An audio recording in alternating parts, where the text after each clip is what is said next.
Ya, selamat malam Bapak Ibu, saudara-saudara semua. Hari ini pertemuan ketiga kita untuk mata kuliah Bahasa Ibrani. Jadi hari ini tanggal 20 Agustus 2023 ini merupakan pertemuan kita yang ketiga. Saya informasikan kembali bahwa Bapak Ibu diwajibkan registrasi ya, dan daftar hadir. Kehadiran Bapak Ibu ditentukan oleh daftar hadir oleh yang registrasi. Jadi kalau karena kami dosen itu mendapatkan form isian daftar hadir itu dari sekretariat. Jadi kalau Bapak Ibu tidak melakukan registrasi, ya mohon maaf kami nggak bisa isi itu. Itu yang pertama. Kedua, tadi ada yang bertanyakan registrasinya di mana. Loh kok aneh, berarti selama ini belum registrasi. Nah, yang jelas mohon diurus, dan ini karena ini merupakan pertemuan ketiga, jadi tidak ada lagi mahasiswa yang keluar masuk. Nah, di daftar hadir saya yang diberikan oleh sekretariat, yaitu Ibu Desi, hari ini per hari ini ada 16 orang. Seperti yang saya screenshot di di grup tadi. Kemudian juga materinya sudah saya masukkan ke grup WA. Jadi bisa dilihat. Hanya saja belum saya masukkan di grup Google Classroom. Nah, kemudian perhatikan bahwa untuk tugas itu dan prosentasenya ya. Nah, tugas itu saya baca benar dan saya nilai setiap minggu. Jadi kalau memang tidak mengumpulkan tugas ya nggak apa-apa, tapi tidak ada nilainya. Seperti itu. Kemudian untuk persentasenya udah berkali-kali disebutkan di perkuliahan bahwa kalau untuk mata kuliah tertentu itu rata. Jadi Bapak Ibu silakan lihat ya persentasenya. Nah itu hati-hati. Kalau rata itu hati-hati karena kehadirannya juga dihitung seperti itu. Ya memang kuliah di mana-mana ya seperti itu Bapak Ibu. Nah, terus minggu depan agenda kita untuk minggu depan mohon dicatat. Minggu depan karena sudah minggu pertemuan keempat, agendanya yaitu agenda tunggal, yaitu membaca, ya membaca. Jadi Bapak Ibu ujian membaca minggu depan. Nah ujiannya gimana? Bapak Ibu kumpul seperti ini, saya akan panggil satu persatu. Saya berikan teks baik masora maupun leksionis, kemudian silakan Bapak Ibu baca. Habis itu ketika saya bilang stop, Bapak Ibu boleh meninggalkan. Jadi agenda ujiannya adalah membaca, jadi tolong dipersiapkan. Kemudian baik di tugas maupun di tugas, 2 kali tugas yang sudah diberikan, itu ada 20 orang lebih itu. Nah, sedangkan di daftar hadirnya yang terhitung registrasi sampai sekarang ini baru 16 orang. Jadi kalau Bapak Ibu tidak registrasi ya mohon maaf saya nggak bisa masukkan. Jadi jangan menuntut nilai karena kami mengisinya itu di sistem ya seperti itu. Walaupun Bapak Ibu tiap hari ini siapa yang belum registrasi ya. Nah, yang jelas saya hanya input berdasarkan yang ada di sistem seperti itu. Shalom, Mbak. Ya, ya, gimana? Siapa itu? Saya, Pak, dari Amos Pina, Mbak, dari Pekanbaru, Pak. Ya, gimana, Pak Amos? Saya kan ini kan pelajaran ketinggalan saya semester 1, Pak. Lalu? Saya udah konfirmasi sama Bu Anas semalam, Pak. Udah diregis katanya, Pak. Ya, Bapak lihatlah di sistem Bapak. Kan mahasiswa tuh punya akun untuk dia regis. Di mana, jadi Pak? yang namanya tanya sama Bu Anas kembali. Dan itu sebenarnya bukan Bu Anas, memang mahasiswanya yang harus regis satu persatu. Ini ada Pak Ahmadi, Pak Kris, Emon, karena nanti kami saya nggak akan bisa masukkan nilai apapun juga kalau namanya tidak ada di sistem yang di print out seperti ini. Jadi jangan tanya saya, tanya ke sekretariat seperti itu.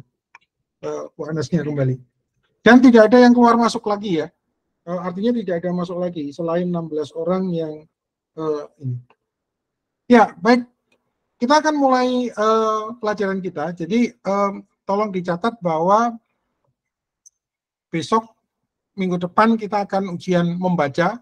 Tentunya dipersiapkan dan hadir, namanya juga ujian. Nah, ini kan biasanya mahasiswa saya kerjalah, saya beginilah dan begitulah ya. Tentunya itu menjadi tanggung jawab mahasiswanya masing-masing ya. Karena apa? Kami dosen pun diawasi di dalam mengajar seperti itu. Jadi kalau tidak hadir ya tidak hadir aja seperti itu.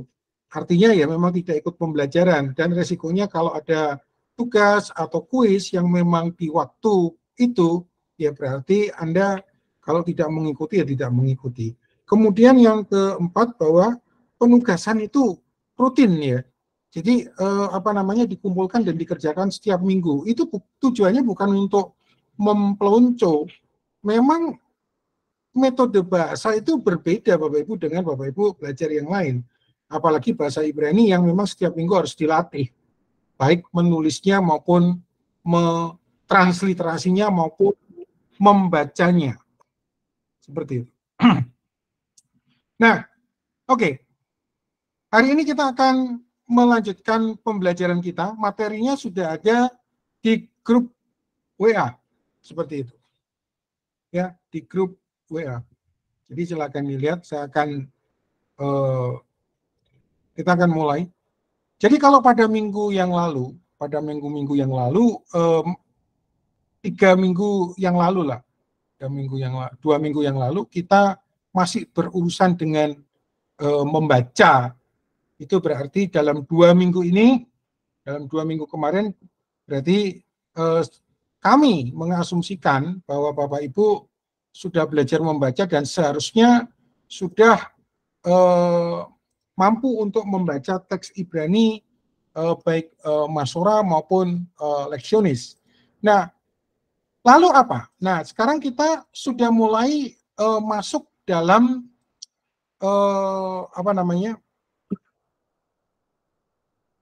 tata bahasanya, terutama di dalam menerjemahkan dan juga bentuk katanya. Nah, inilah yang justru Bapak Ibu kalau tidak bisa membaca, maka Bapak Ibu tetap akan aja tertatih-tatih karena pertemuan ketiga ini kita akan sudah mulai untuk menerjemahkan. Nah, kita akan belajar tentang pada pertemuan ketiga ini, yaitu 4 hal, yaitu stem, sores atau bentuk dasar. Kemudian yang kedua yang disebut independent personal pronoun. Dan yang ketiga he definite article.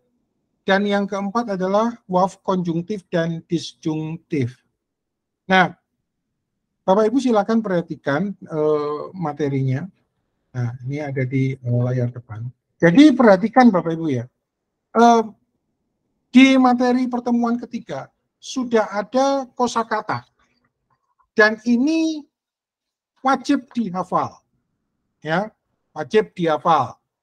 Tentunya dicicil. Jadi setiap pertemuan selalu ada kosakata seperti pagi, boker gitu. Nah, ini saya berikan kepada Bapak Ibu dan juga yang pagi. Jadi mahasiswa pagi maksudnya. Jadi standarnya sama, baik pagi, mahasiswa pagi maupun mahasiswa sore sama. Jadi tidak ada perbedaan standar. Nah, setiap pertemuan sudah mulai harus dihafal.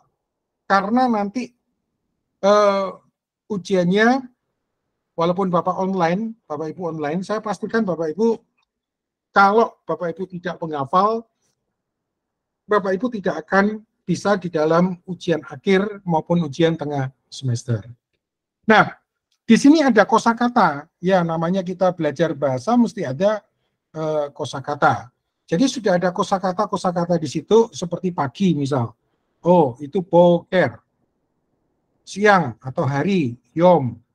Petang, eref. Malam, laila. Tangan, yat. Manusia, Adam. Tanah, Adama. Laki-laki, Isa. Laki-laki Is, perempuan Isa. Putra Ben, perempuan atau anak perempuan atau putri Bat. Negeri Eretz dan lain sebagainya. Nah, ini sekali lagi sudah mulai harus dihafal. Ya.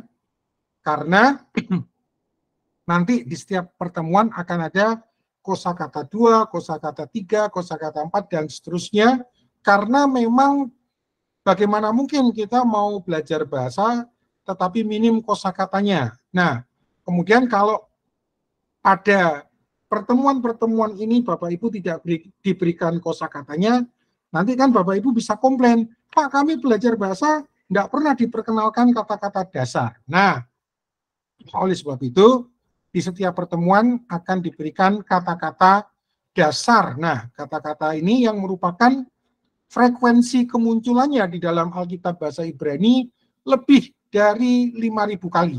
Perhatikan.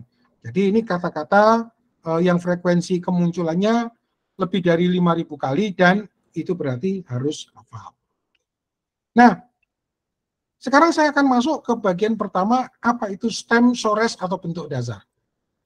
Nah, Bapak Ibu sudah mengenal paling tidak hari ini kata-kata pada kosakata itu. Pagi boker, rumah bait, istana haikal, sungai Yam. Ya. Nah, yang dimaksud dengan sores, perhatikan, yang dimaksud dengan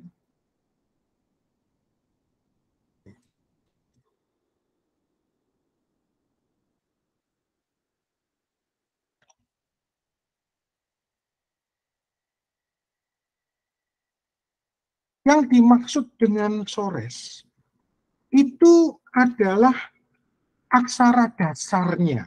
Perhatikan, aksara dasarnya. Jadi contoh misal bait atau rumah ini. Yang harus Bapak Ibu hafalkan adalah komposisinya ini. Oh, kata bait serapannya jadi bait.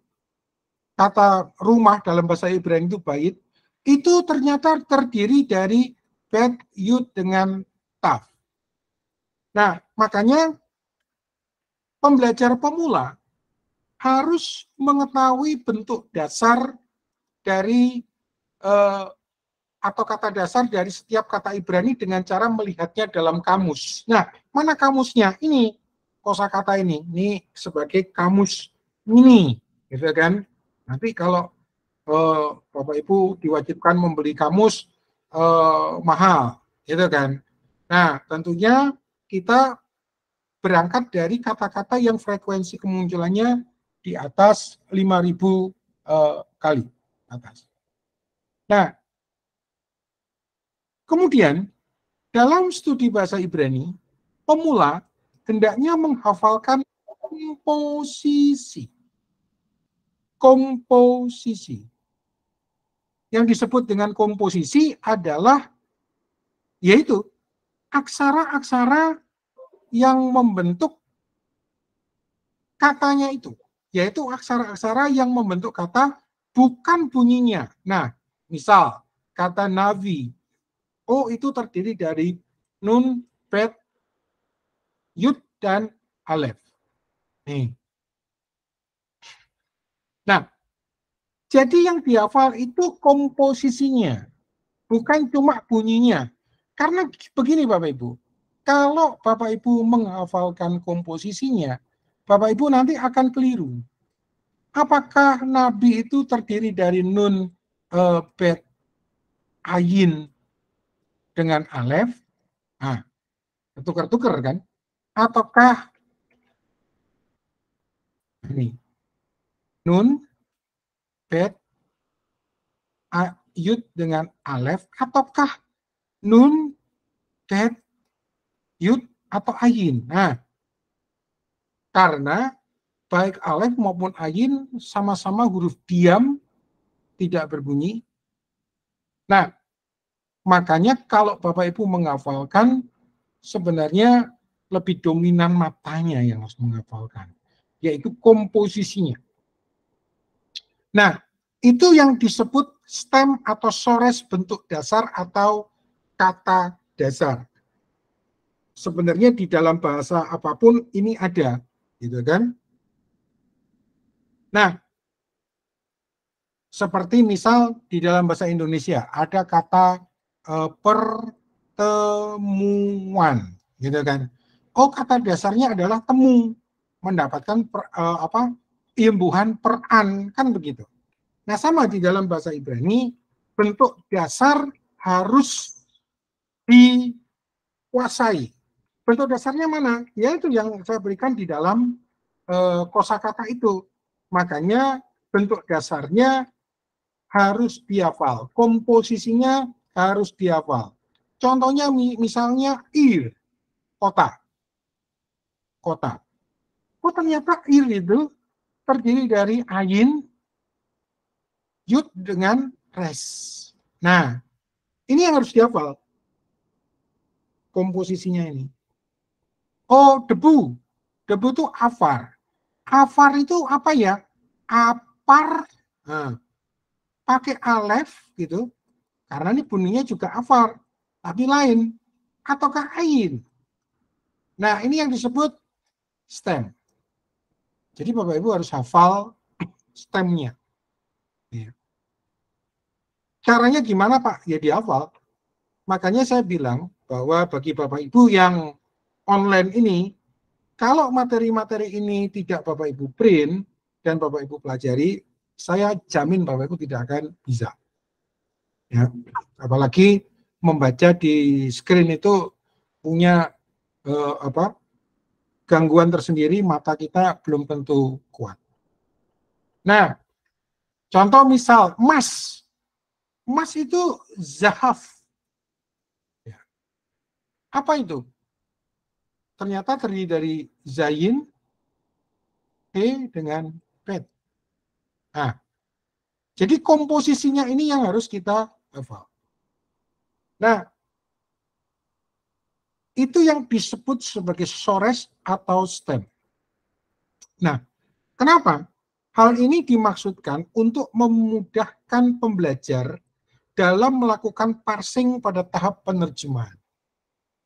Nah, sebentar kita akan lihat. Jadi bagian pertama yang harus dilakukan mulai minggu ini adalah menghafal stem, sores atau bentuk dasar dari kosakatanya.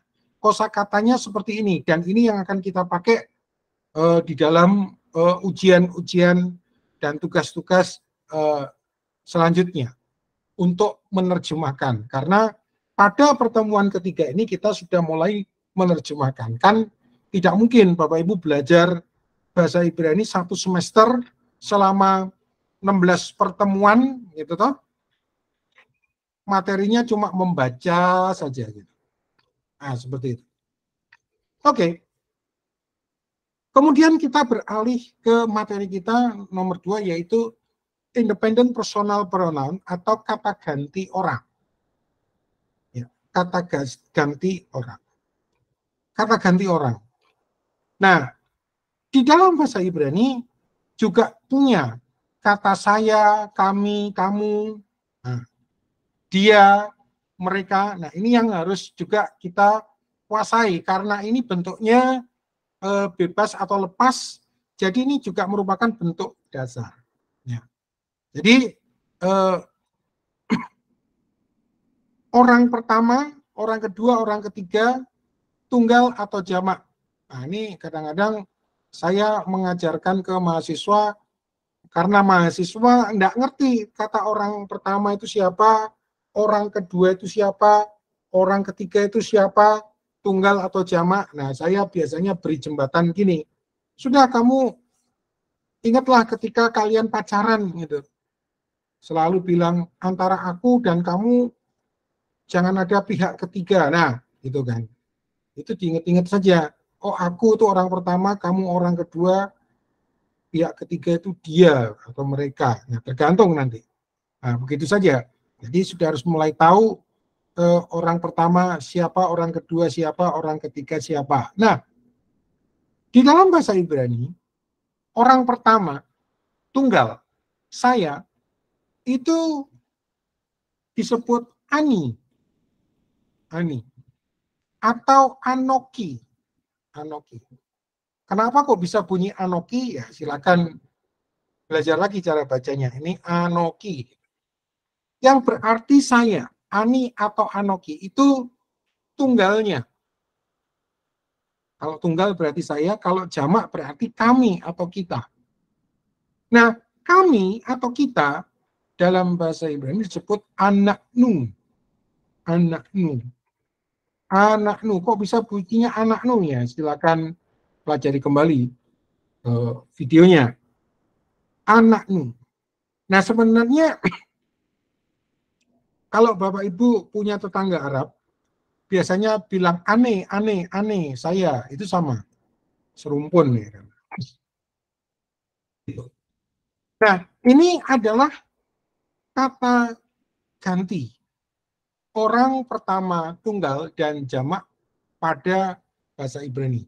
Jadi kalau saya, yaitu ani, atau anoki. Nah, ini sudah mulai dihafal stem atau rootnya atau soresnya. Ani, alef, nun, yud. Kemudian anoki, alef, nun, kaf dengan yud. Seperti itu. Nah, kalau anaknu kami atau kita, ya kita tinggal menghafal alef, nun, ket, nun dengan waf. Ini kan badannya waf. Nah, seperti itu. Nah, kita lanjut pada kata ganti orang kedua. Nah, di sini menariknya. Di dalam bahasa Ibrani, kamu atau kata orang kedua, Anda, kamu, atau kalian, itu dibedakan gendernya. Apakah dia maskulin atau feminin. Jadi kamu untuk kamu laki-laki, untuk kamu perempuan, atau kalian laki-laki, kalian perempuan dibedakan. Nah, ini yang menjadi masalah ketika diterjemahkan dalam bahasa Indonesia, tidak nampak nuansanya. Karena baik kamu laki-laki maupun kamu perempuan dalam bahasa Indonesia sama-sama kamu. Nah, di dalam bahasa Inggris pun kamu laki-laki maupun kamu perempuan juga sama-sama you gitu kan. Bahkan kalau dalam bahasa Inggris kamu laki-laki, kamu perempuan maupun kalian. Nah, kalian juga you. Nah, itu menjadi masalah. Sedangkan di dalam bahasa Ibrani membedakan itu. Nah, kalau dia kamu laki-laki adalah ata. Ata. Alef, taf dengan he. Nah, ini menjadi perhatian. Sudah mulai dimasukkan dalam memori kita. Kemudian kalau kamu feminin, gitu kan, itu adalah at. At. At. Nah, jadi misal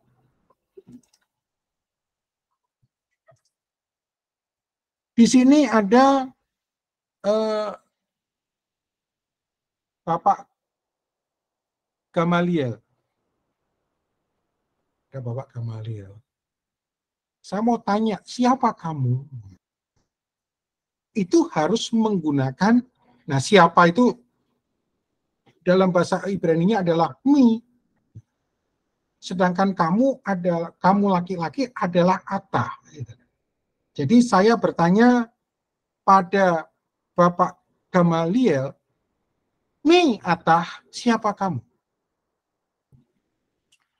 Tapi kalau saya mau tanya dengan Ibu Sherry, tidak boleh menggunakan mi'ata karena ibu Sherry adalah feminin. Tapi menggunakan mi'at. Nah, beda dengan bahasa Indonesia. Terhadap Bapak Gamaliel saya katakan, siapa kamu? Dan terhadap Ibu Sherry yang feminin, saya katakan, siapa kamu juga? Dalam bahasa Inggris juga gitu, who are you? Who are you? Gitu. Nah, tetapi di dalam bahasa Ibrani tidak bisa seperti itu. Karena kamunya sendiri dibedakan antara kamu laki-laki dan kamu perempuan. Makanya kalau saya tanya ke Pak Gamaliel, mi'ata, tapi kalau saya tanya ke Bu Sherry, saya nggak boleh menggunakan mi'atah, tapi mi'at, seperti itu. Ya karena dibedakan, gendernya. Nah, ini. Makanya di situ saya bantu dengan memberikan tanda gender. Seperti itu. Nah, begitu juga untuk kata ganti orang kedua yang plural atau jamak. Nah, di bahasa Indonesia punya ini, kalian-kalian. Tapi kalau saudara lihat dalam bahasa Inggris tidak punya. Jadi sama-sama orang kedua tuh you gitu. Nah, masih mending ini ada kamu, ada kalian. Ya kan? Kalau orang ada yang dari di sini orang Minahasa, ngana dengan ngoni gitu kan. Itu kan membedakan paling enggak. Gitu kan. Nah, di dalam bahasa Inggris tidak gitu. You ya you saja. Nah, ketika diterjemahkan dalam bahasa Indonesia menjadi masalah. Ini you-nya siapa? Kamu atau kalian gitu kan. Nah, di dalam bahasa Ibrani masih dibedakan lagi berdasarkan gendernya. Gitu. Gendernya. Kamu siapa? Kamu laki-laki, kamu perempuan, atau kalian laki-laki atau kalian perempuan. Seperti itu. Nah, jadi mohon diperhatikan mulai sekarang gendernya. Karena di dalam bahasa Ibrani membedakan. Nah, kalau kalian laki-laki adalah atem. Atem. Sedangkan kalian perempuan adalah aten. Aten. Aten. Nah, kenapa begitu ya begitu? Memang begitu bahasanya. Nah, sebenarnya ciri menandainya gampang. Kalau Bapak Ibu melihat di sini ada alef tauf, alef tauf, alef tauf, itu adalah orang kedua. Ya, nah, masalahnya orang kedua kamu atau kaliannya ya lihat belakangnya. Kalau kamu laki-laki ata, kamu perempuan at, feminin, kalian laki-laki atem, kalian feminin aten.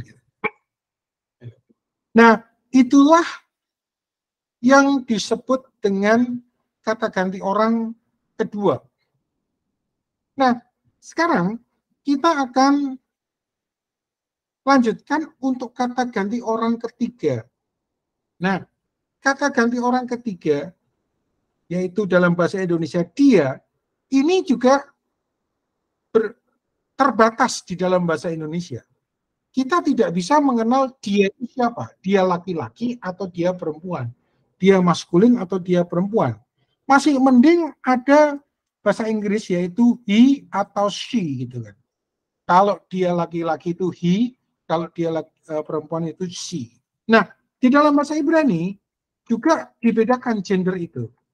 Jadi kalau saudara mengatakan dia laki-laki digunakan who. Nih, who. Makanya ada apa ya? Mungkin Bapak Ibu yang sudah senior pernah tahu lagu Pantai Costa lama ya. Gitu. Pujilah who selalu. Nah, who-nya di situ bukan seperti interjeksi lagu la la la la la la, bukan. Itu serapan dari bahasa Ibrani sebenarnya. Pujilah who berarti pujilah dia. Gitu. Atau misal lagu Natal. Hormati who gitu kan. Hormati who. yang tinggi. Nah, hormati hu, maksudnya hormati dia. Itu serapan sebenarnya.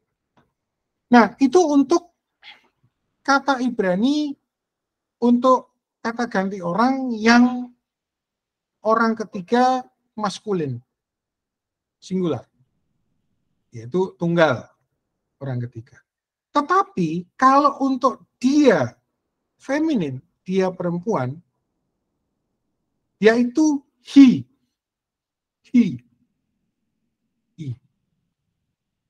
Ya, kalau laki-laki tadi who, kalau perempuan adalah he. Jadi laki-laki, kalau saya mau tanya ini, siapa dia? Misal saya mau bertanya, siapa dia? Dia laki-laki ya. Me, who. Tapi kalau saya mau tanya, siapa perempuan itu? Gitu. Ya berarti saya tidak bisa mengatakan dengan siapa dia, gitu kan. Tidak boleh mengatakan dengan me, who, tapi me, he, gitu kan. Karena dia perempuan itu adalah he. Seperti itu. Nah, itu untuk bentuk tunggalnya. Untuk bentuk tunggalnya. Ya. Sedangkan untuk bentuk jamaknya, berarti mereka saja masih dibagi nih. Mereka laki-laki, maskulin, ataukah mereka feminin. Jadi kalau untuk yang mereka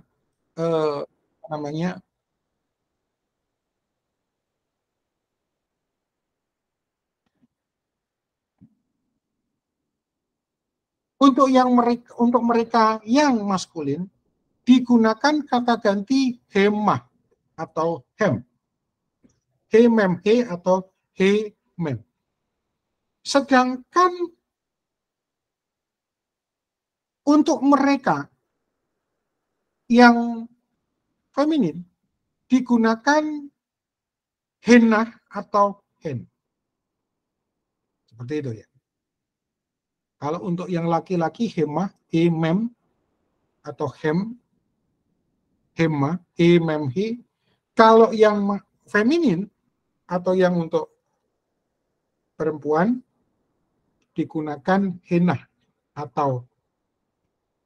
Nah, ini mesti wajib juga dihafal mulai sekarang. Jadi Bapak Ibu sudah tahu bagaimana menyebut saya, kami, kamu, kalian, dia laki-laki, dia perempuan, kamu laki-laki, kamu perempuan, kalian laki-laki, kalian perempuan, mereka laki-laki, mereka perempuan, itu disebut kata ganti orang. Bapak Ibu sudah tahu harus sudah tahu dalam bahasa Ibrani-nya seperti apa. Nah, keterangannya adalah seperti tadi yang saya sebutkan, bahwa tidak seperti dalam bahasa Indonesia atau bahasa Inggris, dalam bahasa Ibrani, untuk orang kedua, baik tunggal maupun jamak, kata ganti masih dibedakan lagi berdasarkan gender. Sedangkan untuk kata orang ketiga, demikian juga untuk orang ketiga, baik tunggal maupun jamak, kata ganti juga masih dibedakan berdasarkan gender. Oke. Sampai di sini, mungkin ada yang ingin ditanyakan. Silakan.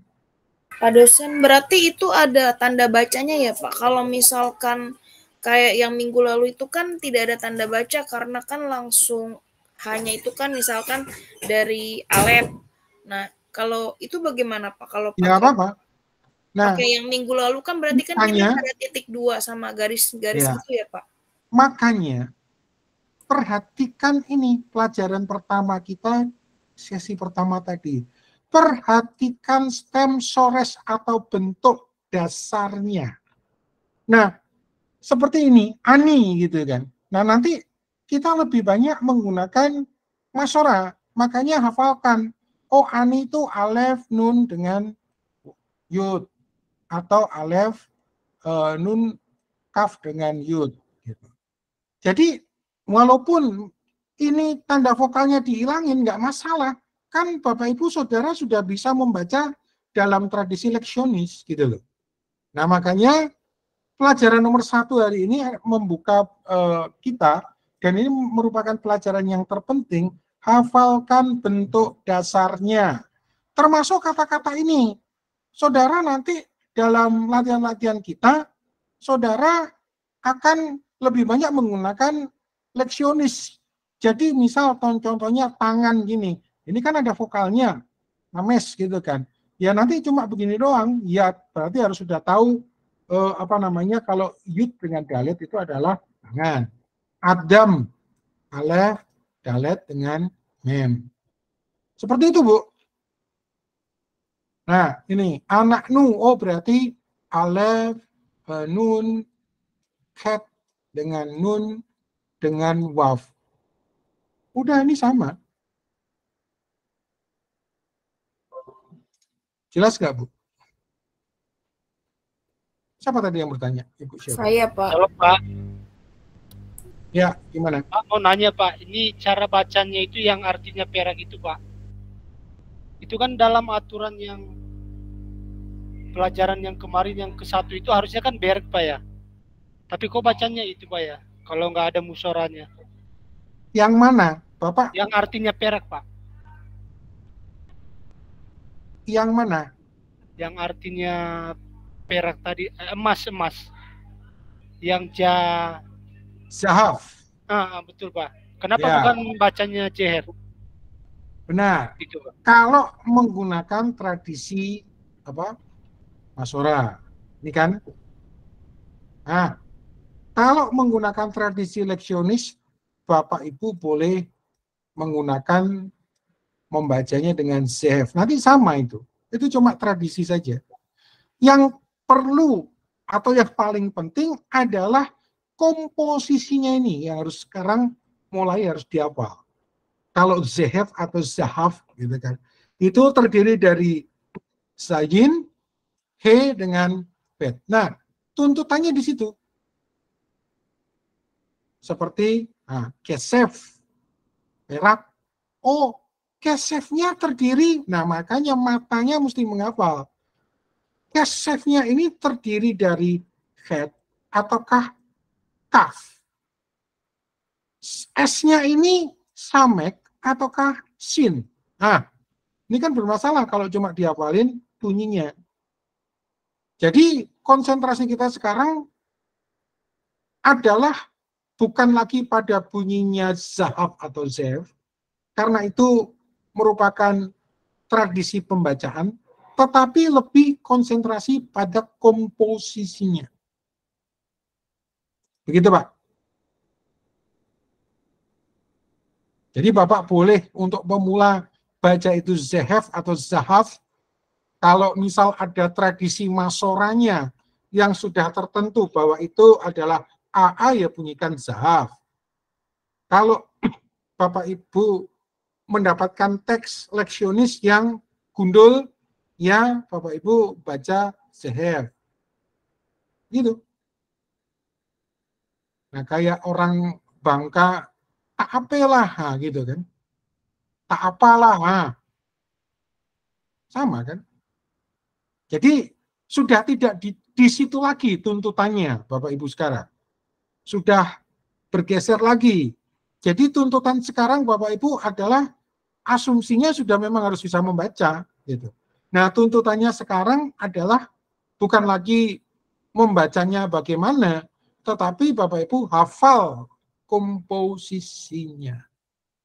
Seperti itu. Masih ada lagi yang ditanyakan sampai di sini? Ya, Pak. Mau tanya, Pak. Berarti komposisi yang berarti itu tugas yang di... Bagaimana? Ini siapa yang tanya? Pak Juan atau Pak Erik? Erik, Pak Erik. Ya, gimana Pak Erik? Berarti komposisi yang diminta untuk kita hafalkan di sini adalah komposisi dasar tanpa nikut, ya, Pak? Iya. Komposisi dasar tanpa nikutnya. Karena kemarin kan perlunya Bapak Ibu diajarkan yang leksionis adalah supaya kalau nggak ada nikutnya pun, itu Bapak Ibu sudah bisa membaca. Kira-kira seperti itu. Pak Juan tadi mau tanya? Nah, udah ditanya Pak Ya. Erik, Pak. Oke. Terima kasih. Jadi perlunya materi yang kita pelajari pada pertemuan 2 membaca dalam tradisi leksionis itu adalah untuk membantu Bapak Ibu dalam membaca bila mana tidak ada nikut.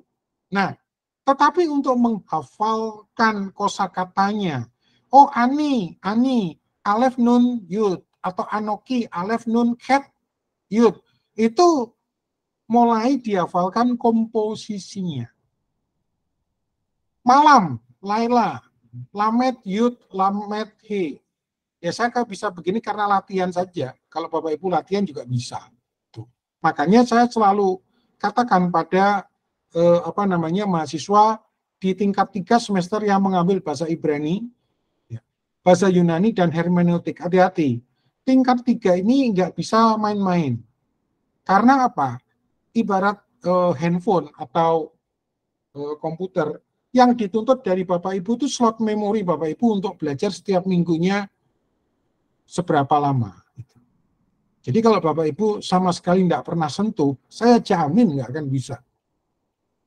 Itu. Dan ini tidak menakut-nakuti, ya memang tuntutannya seperti itu.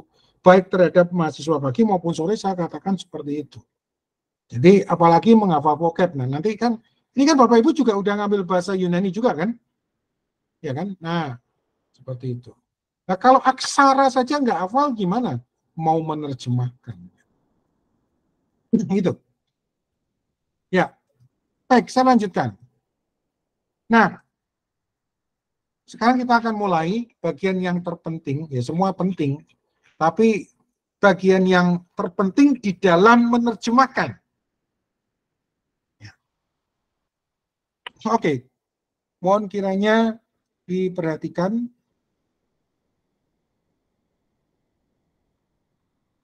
Saya akan menjelaskan supaya Bapak Ibu mengerti, jadi tolong diperhatikan. Nah, di dalam bahasa Ibrani itu begini Bapak Ibu.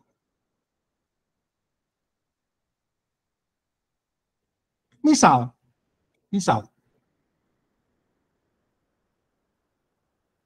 saya punya sebuah kata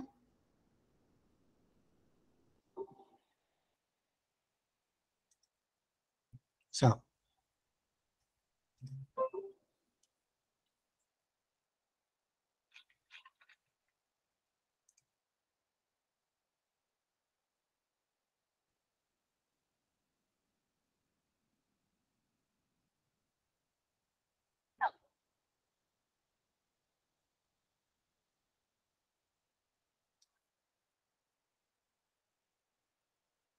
Saya punya 2 kata Inggris.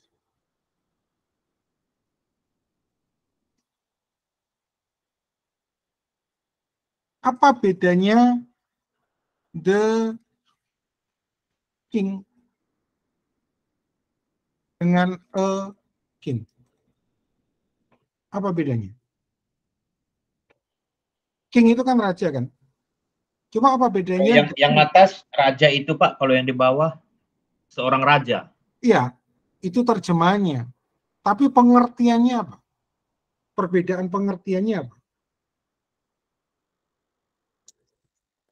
Perbedaan pengertiannya apa? Pemahaman perbedaannya apa?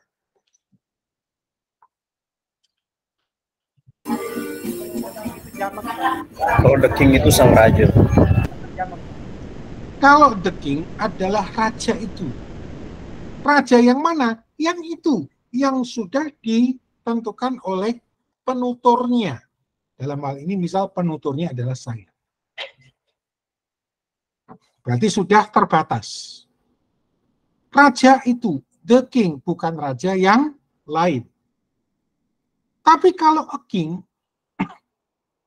seorang raja. Raja yang mana? Nggak tahu, pokoknya seorang raja. Nah, ini sangat berarti di dalam tafsir nanti. Nah, kalau di dalam bahasa Inggris atau bahasa Indonesia,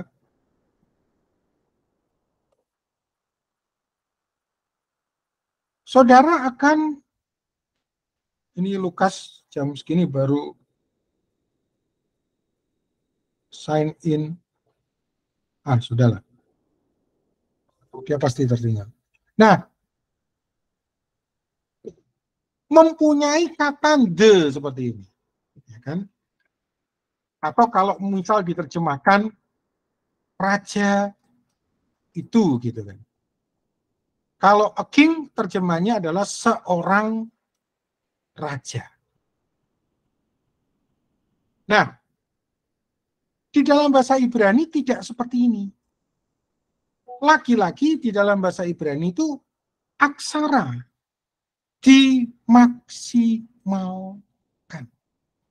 Jadi kalau raja itu adalah Melek,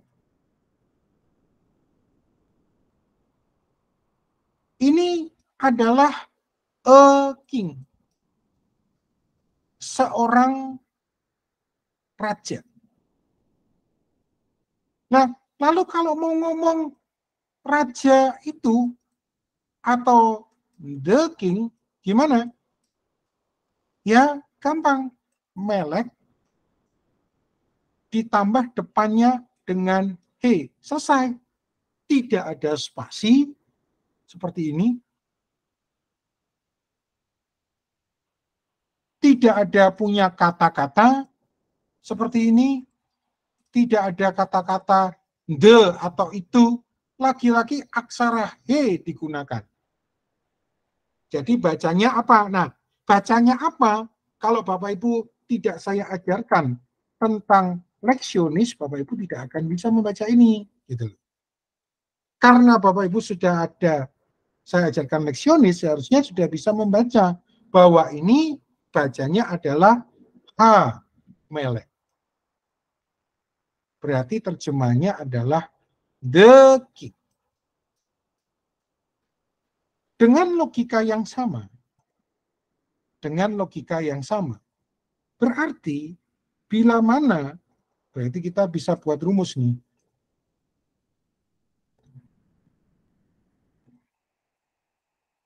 Bila mana ada kata benda saja, berarti ini diterjemahkan, ini kan kata benda, raja itu kan kata benda. Kata benda dengan apa namanya, kata benda itu, entah kata bendanya apa, gitu kan? Atau seorang, kata benda itu, atau suatu, gitu kan? Ya diikuti grammar bahasa Indonesianya, atau sebuah, kata bendanya itu. Tetapi kalau kata bendanya didahului dengan, ingat didahului itu, ini dari kanan ke kiri ya, didahului dengan artikel he, maka terjemahnya adalah ya kata benda itu, gitu kan? Entah kata bendanya apa, atau the. Nah, contohnya misal kita ganti gitu. Kalau tadi Melek, sekarang contohnya adalah bayit yang berarti rumah. Bet, yud dengan taf. Nah, ini sendiri artinya adalah house. Kalau dalam bahasa Inggris. Kalau dalam bahasa Indonesia, itu kan berarti apa? Seorang, sebuah, gitu kan. Berarti ini kita menggunakan kata ganti tak tentu. Sebuah rumah.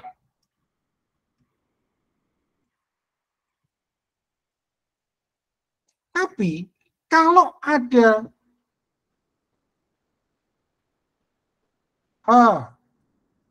bayit, ini berarti terdiri dari he artikel ditambah rumah bayit itu.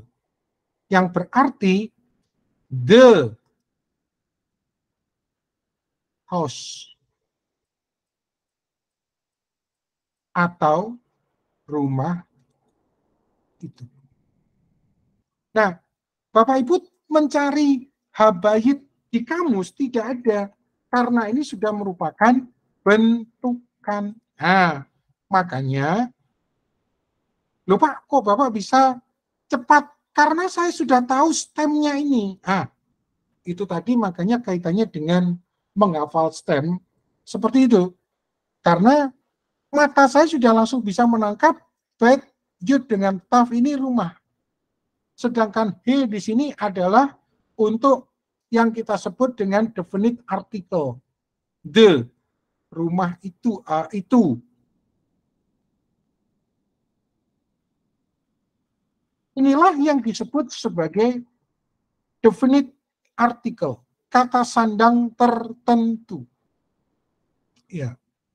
Makanya Bapak Ibu lihat bahwa dalam tidak seperti dalam bahasa Indonesia atau bahasa Inggris yang mempunyai kata sandang tertentu, yaitu itu, ini, sang, the. Dalam bahasa Ibrani, perhatikan ini, hanya digunakan satu aksara, yaitu he yang digabungkan dengan kata bendanya, diletakkan sebagai awalan dari kata bendanya tanpa spasi sehingga menjadi satu kata. Nah, inilah yang disebut dengan he definite article. Nah, begitu juga contoh ini. Saya mempunyai kata dasar navi. Nun, bet, yud, alef. Kalau dia cuma navi, berarti diterjemahkan ya bukan sebuah ya. Karena kan ikutin saja kata bahasa Indonesianya, seorang nabi. A prophet. Nah, pengertiannya apa? Tak tentu. Seorang nabi, nabi yang mana? Sembarang. Pokoknya seorang nabi. Tapi, kalau ada he nabi atau ha nabi, terjemahnya adalah nabi itu. The prophet. Sudah tentu. Atau sudah terbatas. Sudah tentu itu maksudnya apa? Ya, oleh si penutur sudah ditunjukkan nabi yang itu, bukan yang lain. Nah, ini yang contoh kita tadi, yaitu bait rumah. Kalau dia cuma bait, berarti sebuah rumah, a house. Tapi kalau dia ha bait, berarti rumah itu atau the house, sudah tentu. Nah, pada bahasa Ibrani tidak dimiliki kata sandang tak tentu atau indefinite article untuk menyatakan seorang seperti seorang, suatu, sebuah, atau dalam bahasa Inggrisnya an atau a. Untuk menyatakan bentuk tak tentu itu tetap digunakan bentuk dasarnya. Jadi hati-hati, sekarang kalau udah tahu nabi gitu, berarti terjemahnya nanti harus menggunakan seorang karena tak tentu. Kalau cuma bait gitu, oh berarti sebuah rumah. Bedanya kalau misal ada he-nya, artikel, oh berarti nabi itu harus menggunakan the. Ha bait, rumah itu, the house. Nah, inilah yang disebut dengan definite article atau kata sandang terbatas atau kata sandang tertentu. Nah, ini ada latihan. Kita coba simak bersama-sama. Di sini ada Adam. Nah, makanya perhatikan latihan baca dan terjemahkan, gunakan kosakata yang telah diberikan di atas. Jadi mahasiswa nggak ada lagi alasan, Pak, kami nggak punya kamusnya. Itu sudah saya kasih itu di atas itu. Untuk pertemuan 3 ini kita bermain di kosakata ini. Gitu. Nah, ternyata begitu kita cari kata Adam manusia. Carinya gimana? Ya lihat aja stemnya ini, alef, dalet, mem. Oh ini manusia. Jadi saudara-saudara tidak punya alasan lagi untuk tidak tahu kata, karena sudah saya berikan kamusnya di situ. Nanti setiap minggu, nah akan saya berikan. Nah sehingga, ini bacanya ya, Bapak Ibu harus sudah bisa tulis Adam, Adem, boleh pakai leksionis. Nah kalau makanya sekarang, kalau kemarin urusan kita baca, kan, pada pertemuan ketiga ini urusannya sudah menerjemahkan. Adam, oh tidak ada artikel he-nya, nggak ada depannya, berarti terjemahnya adalah seorang manusia atau bahasa Inggrisnya a man. Ya, sampai sini mengerti ya? Nah, nomor 2, ternyata Adam.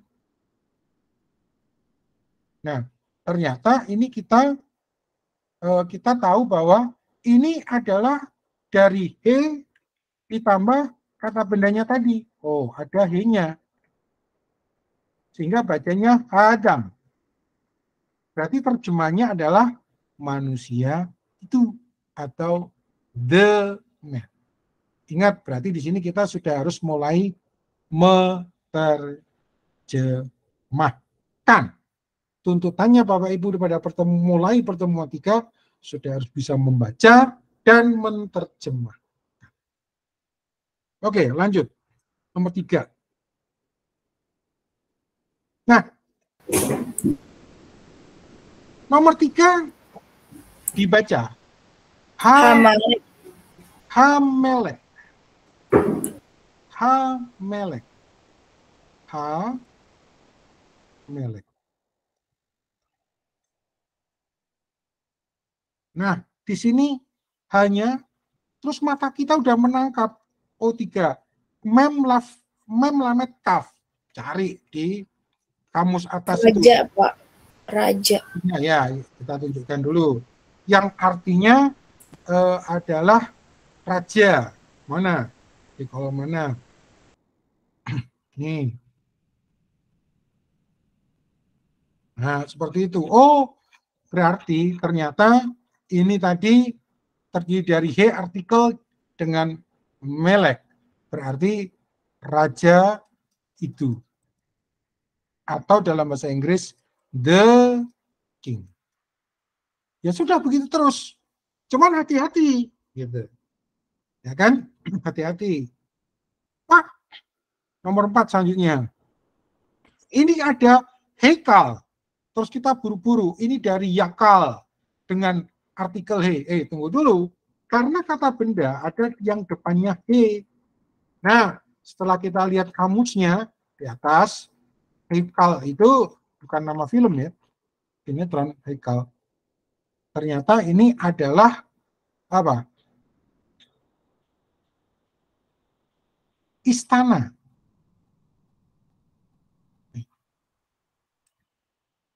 Nah, maksudnya istana raja itu, pelis. Nah, berarti terjemahnya, bacanya, kita mesti bisa baca dulu. Ternyata ini adalah hekal.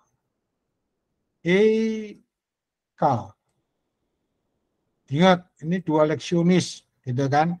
Itu pelajaran kita kemarin. Nah, makanya saya mengatakan, kalau Bapak Ibu baru masuk pertemuan 3 atau 4, mana mungkin Bapak Ibu bisa, gitu. Nah, ini tidak ada artikelnya, karena kata bendanya sendiri berakhiran dengan he.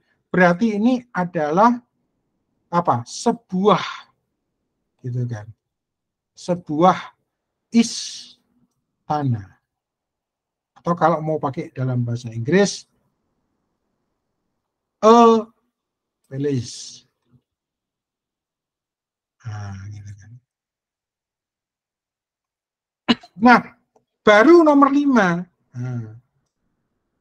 Oh, ini halela. Nah, ternyata ketika lihat mata kita, karena kita sudah hafal stemnya, oh ini adalah kata dasarnya. Lila, malam. Kita lihat kamus di atas. Dan ini ada artikelnya. He. Kita bacanya berarti ha laila. Langsung pada bacanya. Ha laila. Nah, berarti terjemahnya apa? Malam itu. Malam itu. Bukan malam yang lain. Malam itu. The night.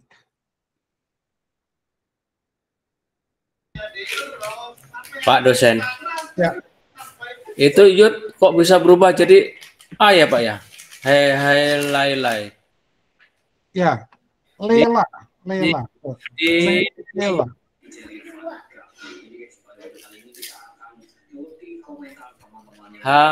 Hai Lela. Ya. Kita baca Lela. Halela.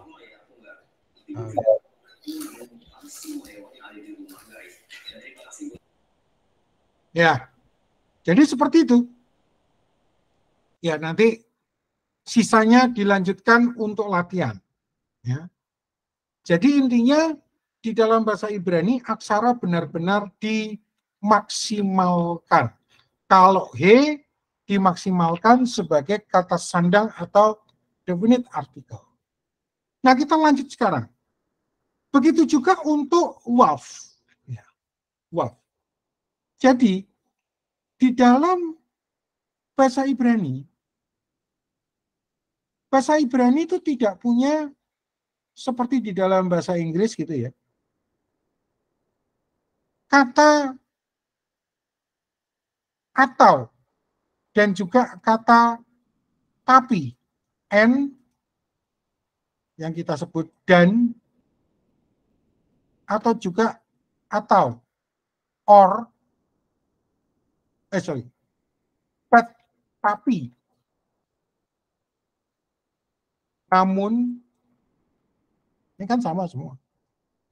Nah, di dalam bahasa Ibrani untuk menyatakan dan atau namun, tapi, and, but, itu lagi-lagi seperti he tadi. Kalau he digunakan untuk the dalam bahasa Ibrani, yang digunakan sekarang kalau tadi he, sekarang waw. Contohnya begini. Misal. Ya, misal. Saya punya kata laki-laki yang gampang aja lah, melek gitu. Yang artinya raja. Saya mau ngomong dan seorang raja. Dan seorang dan saya pakai mouse ya. Agak sulit. Seorang raja, misal. Rajanya sendiri adalah Melek. Nah, seorang rajanya Melek. Dannya gimana? Ya sudah, gampang tambahin saja. Wa. Wa Melek. Selesai. Nah, jadi dalam bahasa Ibrani itu tidak punya kata dan, dan spasi gitu kan. And king gitu kan. And spasi spasi king. Enggak ada. Waf laki-laki dipakai. Bapak kalau mau ngomong and the king dan raja itu, ya sudah gampang. Ikuti aja aturan yang lain. Yang tadi, sorry. Misal and the king. The king-nya aja Melek ditambah dengan he. Ini the king. Ini selesai. Nah, n-nya ya sudah tambahkan dengan waw depannya. Berarti bacanya adalah Melek. Nanti Mas Ora membaca Melek. Sama. Nah, berarti tunggu, ini saya kehabisan space. Berarti kalau saya ini dibalik ya. Kalau saya punya Melek seperti ini, Bapak Ibu sudah harus mengerti, kita semua sudah harus mengerti bahwa ini terdiri dari waf dengan he dengan Melek. Nah, Bapak Ibu lihat ini di kamus tidak pernah ada karena ini sudah merupakan bentukan dari tiga ini gitu. Yang artinya dan raja Itu. And the king. And the king. Nah, inilah yang disebut sebagai waf conjunction atau waf konjungtif. Karena dia menghubungkan misal contoh lagi Melek W Navi. Nah, Melek W Navi. Nah, ini sudah mulai panjang ya. Nah, kita tahu Meleknya raja. Mem, Lamed, Kaf. Kita matanya udah terlatih. Nun, Bet, Yud, Alef adalah Navi. Nah, ini adalah waf. Berarti raja dan nabi. Gitu kan. Berarti seorang raja dan seorang nabi. Pak, berarti kalau begitu laki-laki mesti tahu kata dasarnya. Ya iya, itu yang tadi di bagian pertama saya sebutkan. Nah, ketika waf menghubungkan dua kata gitu kan, yang sama sejajar, itu dia disebut sebagai waf konjungtif gitu. Jadi dia menghubungkan. Nah, tetapi kalau kata-katanya yang dihubungkan adalah berlawanan, contoh misal, apalagi ditambah dengan lo. Lo ini artinya tidak. Pak, itu kan lah. Ya, mulai sekarang saudara baca ini lo. Yang artinya bukan. Bukan. Atau tidak. Nah, biasanya ini digunakan untuk kata yang berlawanan. Contohnya gini, misal. Lo or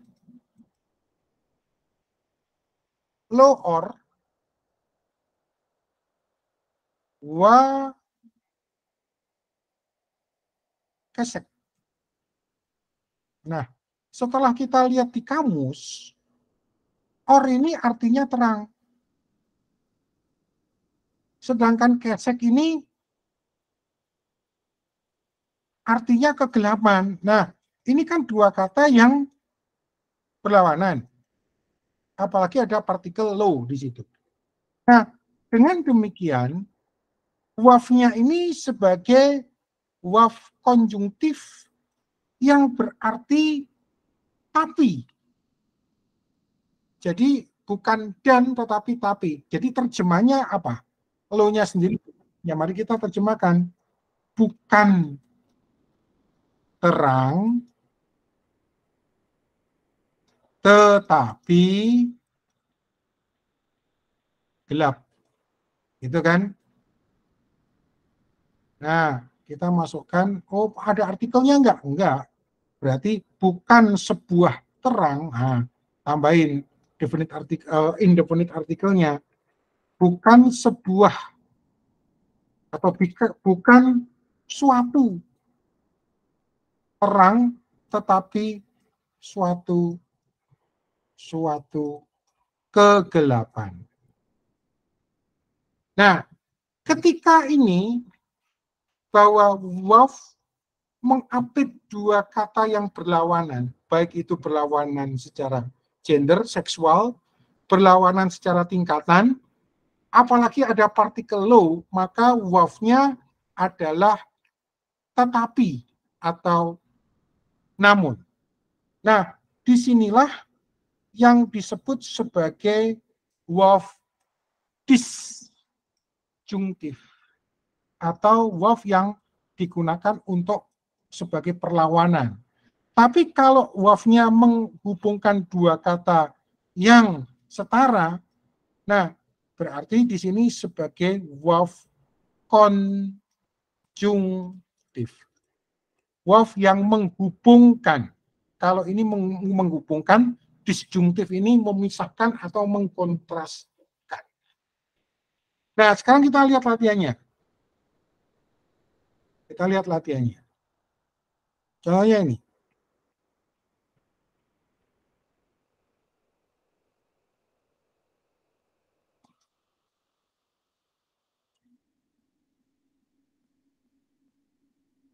Nah, is wasa. Is wasa.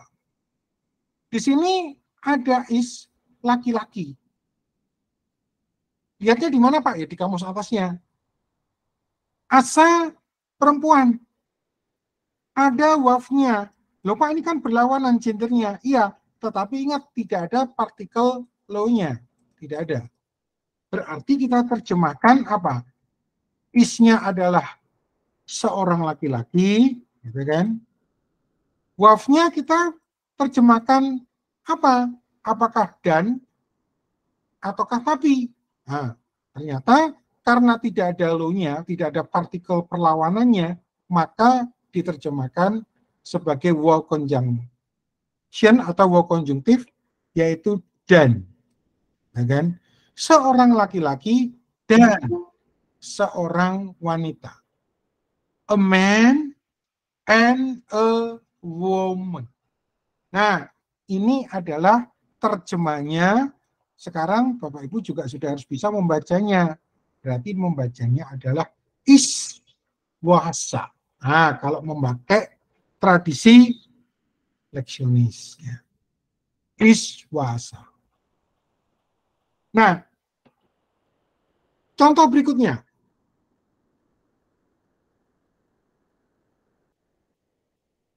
Hais wehasa. Bacanya gitu. Hais wasa. Nah, setelah kita lihat kata dasarnya ini sama kayak di atas. Nah, berarti ini ada imbuhan, ada artikel he, ada waf, gitu kan?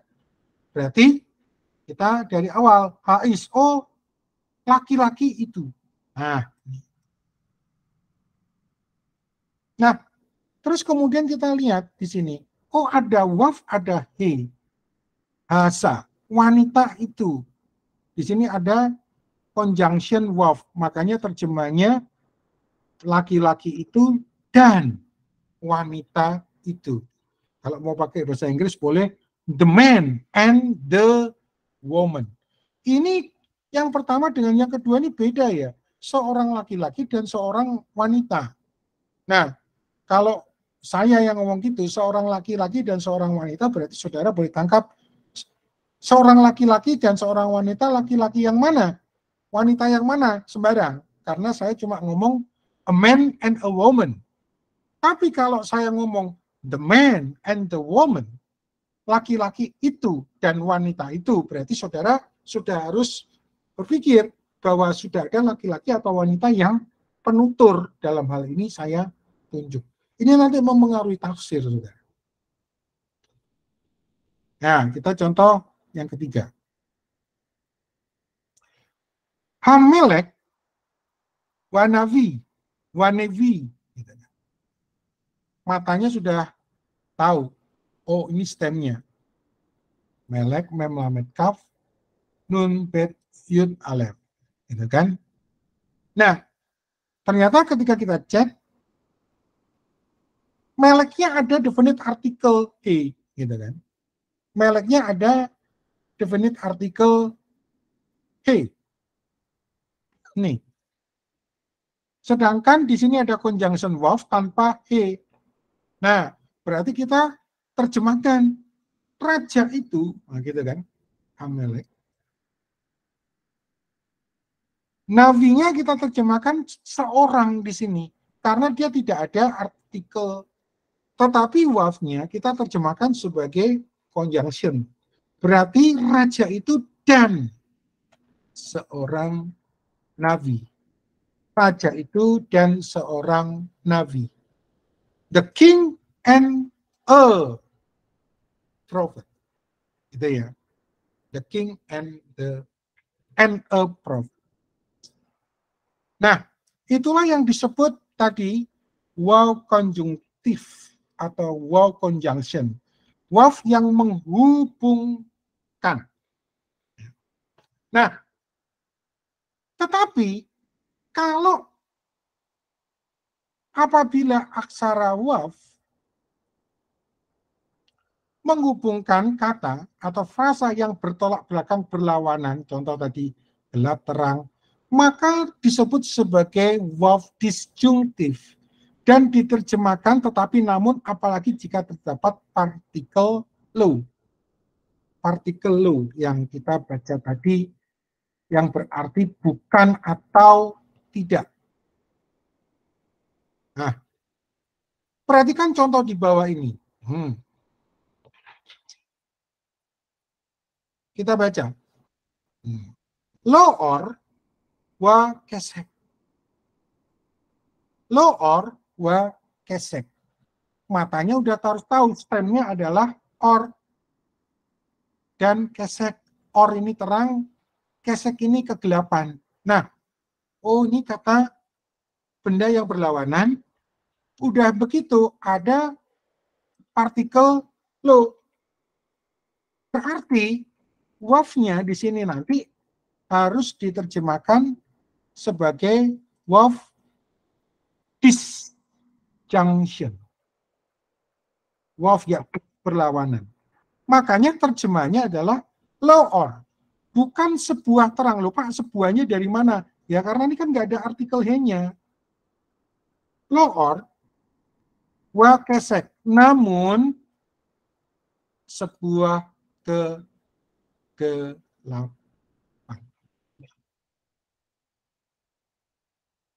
Contoh nomor 2. Lo hamelek weha malka. Nah, matanya sudah harus tahu stemnya. Bahwa melek adalah raja. Sedangkan malka, met, melamet, kafhe adalah ratu. Oh, ini berlawanan secara gender. Berarti nanti waf-nya harus mengambil waf disjunktif. Harus mengambil disjunktif. Makanya terjemahnya adalah berarti bukan raja itu. Loh, Pak kok ada raja, kok ada itunya? Ya karena ada definite artikelnya. Gitu kan? Baik di meleknya maupun di malkanya. Nih. Berarti bukan raja itu, namun ratu itu. Gitu ya.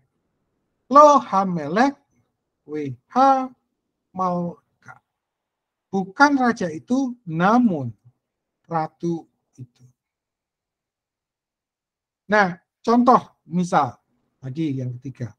Lo is waha isa. Ini ada partikel lo. Kemudian kita lihat di sini ada alef sin he yang berarti perempuan. Alef yud sin yang berarti laki-laki. Nah, ini jelas berlawanan secara gender. Apalagi dengan partikel lo. Berarti waf-nya harus mengambil waf disjunktif yang berarti tapi atau namun. Nah, bukan seorang laki-laki. Loh Pak, kok seorang laki-laki? Kok nggak bukan laki-laki itu? Ya karena ini kan nggak ada artikel he-nya di sini. Bukan seorang laki-laki, namun wanita atau perempuan itu. Loh Pak, kok ada itunya? Ya karena ini ada artikel he. Nah, kira-kira begitu Bapak Ibu. Jadi sebenarnya yang menjadi prinsip adalah ketika dia aksara itu benar-benar dimaksimalkan. He digunakan sebagai definite artikel dan waf digunakan sebagai conjunction atau disjunction. Bisa dan juga bisa tetapi. Bila mana dua kata benda yang setara dihubungkan dengan waf, maka wafnya itu berarti dan.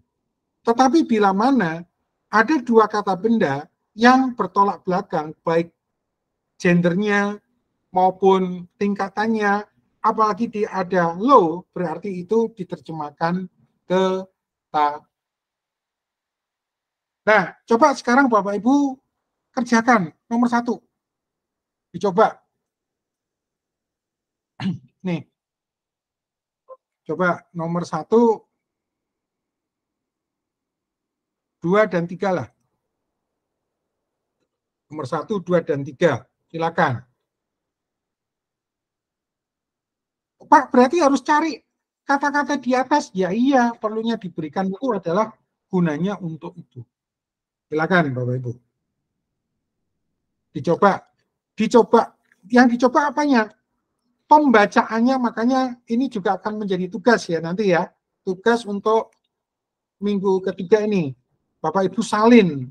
Kemarin saya ada tugasnya, ada yang cuma disalin doang tapi nggak ada pembacaannya.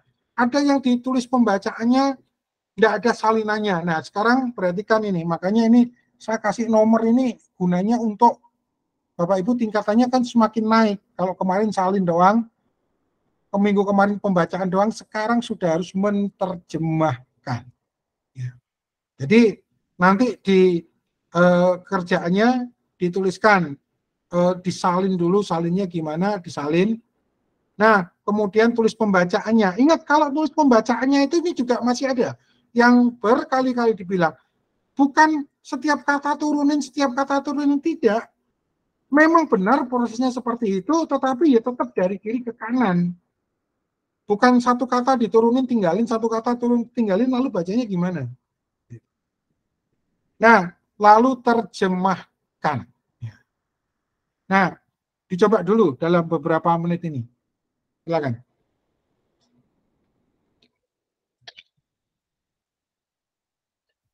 Ya.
Ya, Bapak Ibu, mari kita kerjakan bersama-sama. Kita kerjakan nomor 1. Ya. Bacanya apa itu? Ani. Apa? Ani wa Ya, bacanya Ani wa Melek. Ya, nanti perhatikan di tugasnya dikerjakan ya. Aneh, Pak. Ya, boleh Ani, boleh aneh, karena Bapak Ibu kan sudah melihat tentunya yang betul adalah Ani. Perhatikan kembali aturan masoranya. Kalau di sini sudah A, di sini pasti I. Lihat, pelajari lagi. Ani wa Melek. Ingat, tugasnya untuk minggu ini ada 3, yaitu salin, baca, tulis bacanya, dan terjemahkan. Bacanya gimana? Saya di sini ya. Bacanya berarti Ani wa Melek. Nah, setelah dilihat di kamusnya tadi, Ani itu adalah saya. Yang kita pelajari tadi itu loh, saya Ani. Nah, di sini wa Melek. Kata dasarnya Melek dengan waf. Berarti terjemahannya wafnya dan. Meleknya seorang raja. Gitu kan? Kalau mau pakai bahasa Inggris, boleh. Tolong di mute ya. Apa ini?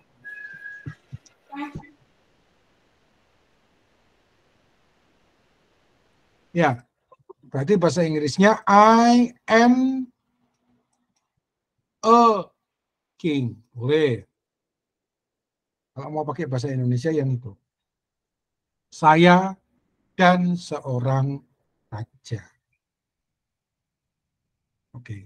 Sampai sini ada yang bertanya? Nggak ada. Ngerti berarti ya. Ya sama nomor 2. Disalin dulu. Ingat, salin. Terus dibaca. Atah wahu. Pak, kok bisa baca wahu ya? Karena kita udah tahu leksionisnya kayak apa tadi kan. Gitu kan? Nah, atah wahu. Atah itu kamu. Berarti tulis bunyinya. Atah wahu.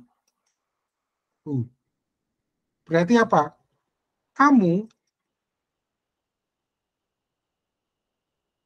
apa? Kamu maskulin, kasih tanda gini. Dan who. Ini dannya. Dia. Tuh. Bapak Ibu akan kerasa tambah sulit. Ya memang karena kita sudah mulai menerjemahkan. Ada yang tanya? Pak, itu kok bukan ateh ya? Ya, karena kan kita udah dapat masoranya. Masoranya di mana? Di atas tadi. Gitu kan. Kan ini walaupun kita pakai leksionis bunyinya kan tetap ata. Ingat aturan kedua, pemula boleh mengasumsikan alef itu a. Ini dia udah bunyi a. He apa? A juga kan ata. Pelajari lagi leksionisnya. Jadi bacanya ATA atau ATAH, Pak? Boleh pakai H, boleh tidak. Oh. Apa namanya?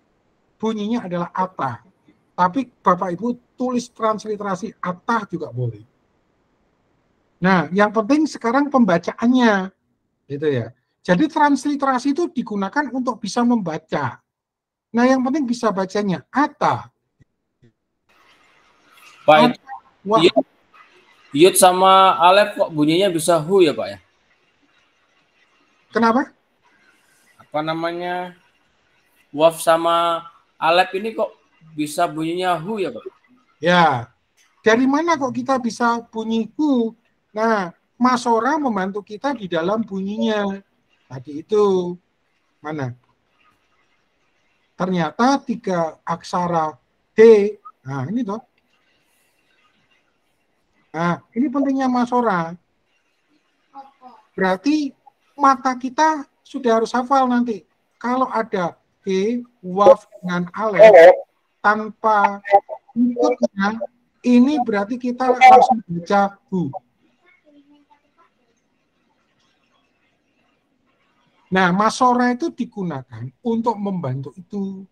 Tapi bukan berarti kalau tidak ada masora, kita tidak bisa membaca. Makanya kepada Bapak Ibu diajarkan masora dan leksionisnya. Nah, kan juga ada aturan. Pak, apakah aturan leksionisnya bertentangan dengan masoranya? Ya tidak. Ya contohnya kita lihat. Nah, misal hu. He, waf dengan alef. Kan ada aturan itu. Aturan nomor berapa? Nomor 4 atau nomor 5. Bila leksionis muncul secara bersamaan, maka leksionis pertama berfungsi sebagai konsonan, leksionis kedua fungsikan sebagai vokal, dan leksionis ketiga, karena ini alef, maka diam. Leksionis pertama fungsikan sebagai konsonan berarti he. Terus kemudian saya infokan kemarin, kalau dia satu suku kata, berarti mengambil yang tajam, hu. Terus ketiganya apa Pak? Ya nggak bunyi, apalagi ini kan alef. Gitu. Dilihat lagi, makanya perhatikan kalau Bapak tidak ulang untuk aturan leksionis dan masoranya, tentu tidak akan bisa membaca. Ya. Pak dosen, mau nanya Pak. Ya. Dia kalau satu suku kata yang tajam duluan ya Pak. Ya. Kalau dua suku kata dia yang tumpul duluan ya Pak. Bisa jadi. Nah, cuma kan ada aturan nomor 6. Pak, ini kan 4 leksionis semua, tapi ingat, ketika sebuah kata diawali dengan waf, maka dia fungsikan sebagai konsonan dengan vokal a, wa, gitu kan. Ini aja udah bisa bunyi wa. Aturan berapa Pak? Aturan nomor 6. Dilanjutkan aturan nomor 5, hu.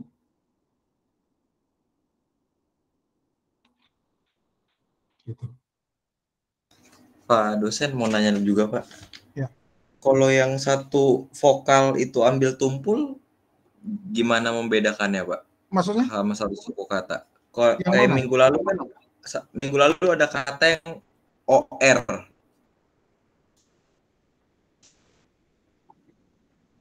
Oh, or. Ini. Itu kan satu itu juga Pak, tapi kita ambil tumpul. Ya. Perhatikan baik-baik. Bagaimana kalau misal, gitu kan, misal ketemu seperti ini, Bapak baca ur aja juga nggak apa-apa. Seperti nanti ur kasdim, or, nggak masalah. Nah, nanti masora membantu kita. Ini kalau pakai ya kalau mau ditransliterasikan ini kan konsonan, ini u atau o gitu kan, terus ini r, kemungkinannya kan ur atau or gitu kan. Nah, masora membantu kita dengan lebih lanjut lagi, ternyata ini baca saja sebagai o, or. Tapi Bapak Ibu baca sebagai ur juga nggak masalah. Gitu. Jadi pilih tajam aja nggak apa-apa ya Pak, kalau untuk satu suku, satu kata gitu aja. Nggak apa-apa. Oke Pak, terima kasih. Oke, contoh 3 ya, terakhir. Jadi Bapak Ibu salin nanti, salin. Jangan lupa, salin. Kemudian baca. Nah, bacanya karena ini tidak ada nikutnya, Bapak Ibu baca pakai tradisi leksionis. Tapi kalau di atas sudah ada masora yang membantu, Bapak Ibu boleh pakai masora. Nah, setelah kita baca, oh ini ternyata stemnya adalah ini, mem lamet kaf dengan he, malka, yang berarti ratu. Terus kemudian kita lihat, ini nabia, yang berarti apa? Nabiah juga, Gitu kan. Nah, di sini ada artikel he, di sini waf, di sini he. Berarti ini kan ratu dan nabia, gitu kan. Ya sudah, kita tulis pembacaannya gimana? Hamalka weha nabia. Gitu kan. Hamalka, sorry. Hamalka weha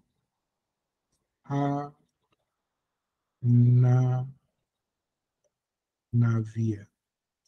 Nah, ini pembacaannya. Artinya apa?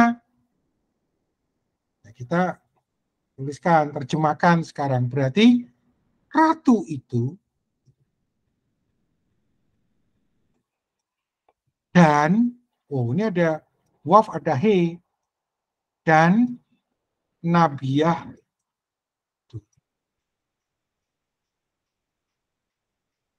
Itu selesai. The king and the prophetess.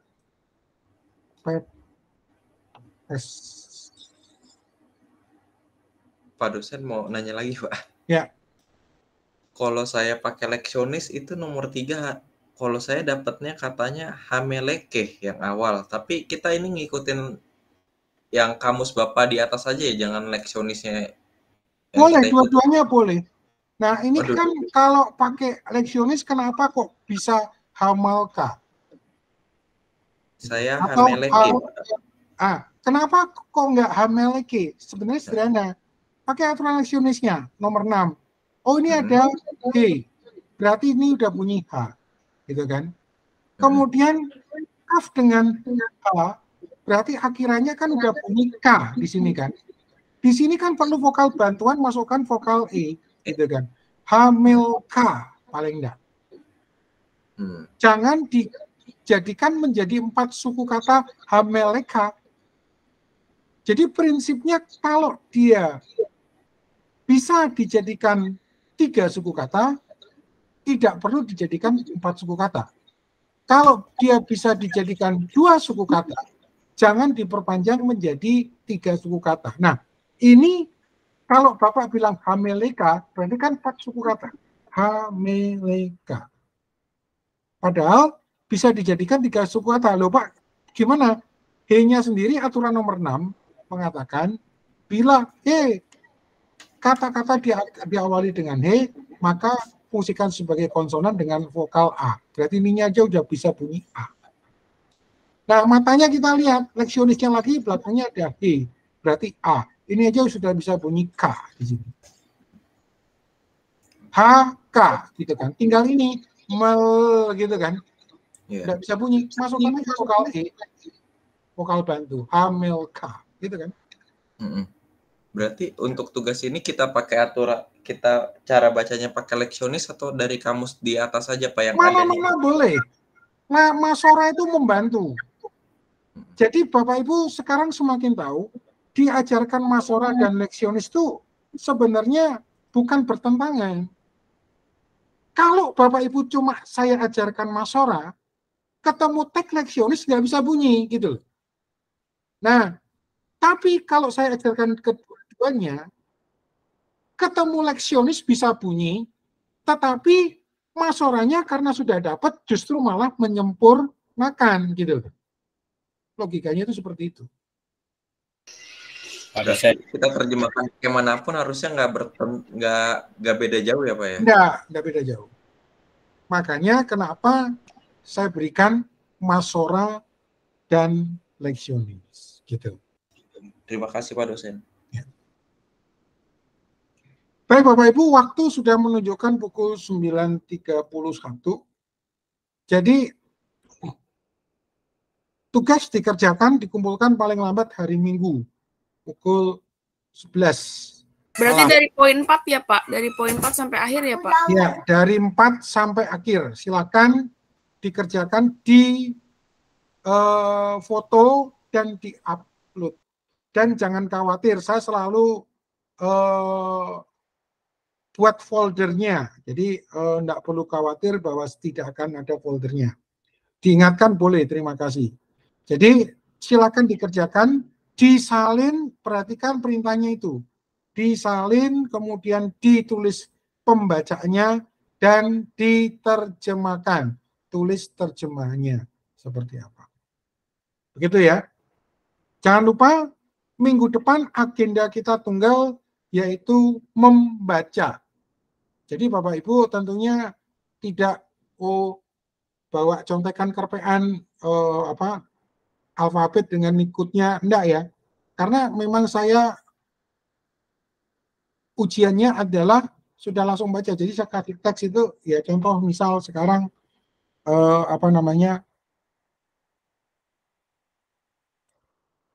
Nah, baik untuk saudara, kita akan ujian. Pak Samuel, tolong baca nomor 18, nah, seperti itu. Nah. Pak Erik, baca nomor 17. Misal seperti itu. Bu Seri, baca nomor 16. Mau pakai tradisi Masora maupun leksionis, boleh silakan. Dan saya tidak akan berkomentar, jadi Bapak Ibu tidak perlu, begitu ya Pak? Begitu ya Pak? Sampai saya bilang, oke, cukup. Nah, cukup Bapak Ibu boleh meninggalkan ruangan, karena agenda kita tunggal. Lainnya saya akan beritahukan setelah ujian. Seperti, jadi tolong dipersiapkan. Teksnya mana Pak? Nah itu 3 pertemuan itu kan cukup. Teksnya. Ya ulang-ulang saja seperti itu. Begitu. Jadi bentuk ujiannya seperti itu. Setelah membaca, saya nyatakan cukup, Bapak Ibu tidak perlu tanya, begitu ya Pak? Begitu ya Pak? Nggak perlu, Bapak Ibu boleh langsung keluar. Oke. Ada yang masih ingin ditanyakan? Terakhir Pak dosen. Kameranya tolong tampilkan wajahnya, saya akan ambil foto bukti pembelajaran. Pak dosen terakhir Pak dosen. Ya. Tadi yang Hamelka tadi kalau dibaca Hameleka gitu nggak bisa ya Pak dosen ya? Kan saya udah jelaskan. Kalau Hameleka itu Bapak baca itu menjadi 4 suku kata. Tadi kan saya udah bilang, kalau dia bisa dibaca menjadi 3 suku kata, tidak perlu dijadikan 4 suku kata. Nah, itu kan bisa dibaca Hamalka, gitu kan. Hamelka, tidak perlu dijadikan Hameleka. Begitu Pak? Terima kasih Pak. Ya. Oke, sudah saya foto. Perhatikan sekali lagi, saya hanya mengabsen 2 pertemuan ini yang ada pada ini ya, sistem ya. Seperti itu. Jadi bagi yang belum ada di registrasi, tolong mengurus diri. Gitu. Di sekretariat. Ya. Pak Juan, tolong berdoa untuk kita semua mengakhiri perkuliahan kita pada sore hari ini, malam ini. Silakan Pak Juan. Ada Pak Juan? Iya Pak. Oke. Mari semua kita mengakhiri kelas kita dengan doa. Selamat malam Tuhan, terima kasih atas kasih anugerah-Mu yang telah Engkau berikan pada kami pada sepanjang hari ini Tuhan. 1 hari telah berlalu, kami telah mengikuti 2 mata kuliah Tuhan, mata kuliah etika dan bahasa Ibrani. Kiranya apa yang kami pelajari, apa yang kami baca, apa yang kami dengar, apa yang kami tulis, apa yang kami catat, benar-benar masuk ke dalam pemikiran kami, ke dalam hati kami, sehingga apa yang kami pelajari bukan hanya menjadi berkat bagi kami, melainkan menjadi berkat bagi orang-orang di luar sana ya Tuhan. Sebentar kami akan istirahat, Tuhan berikan kami istirahat yang cukup dan baik, sehingga kami besok dapat beraktivitas dengan maksimal lagi. Terima kasih Tuhan atas segala yang Kau beri pada hari ini, amin. Ya, sampai jumpa. Jangan lupa Bapak Ibu tugasnya dikerjakan. Kemudian yang terakhir adalah bahwa minggu depan kita ujian membaca. Sampai jumpa minggu depan. Salam Pak dosen. Ya, selamat malam. Terima kasih Pak dosen. Wah.